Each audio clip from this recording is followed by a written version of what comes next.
Comencen les fucking news del PSMAR. Bon dia a tots i a totes.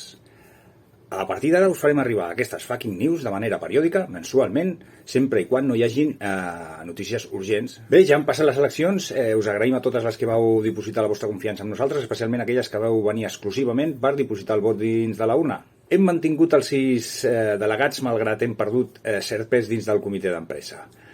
Tot i això, seguirem amb força, amb ganes i amb sàvia nova dins de la nostra coalició.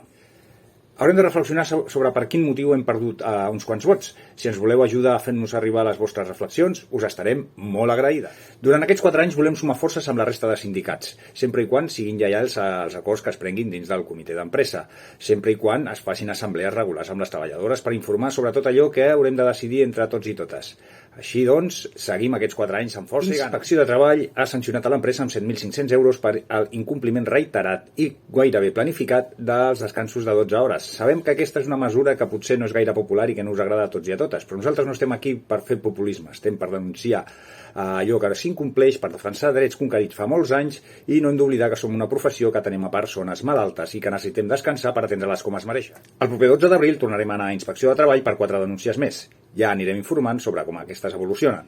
Ja per finalitzar, us informem que tornarem a fer el taller per intentar explicar com portar control sobre la jornada anual i sobre si estàs treballant els dies que et toquen en funció del contracte que tens i per també saber si realment estàs cobrant el que et toca segons els dies que vens a treballar.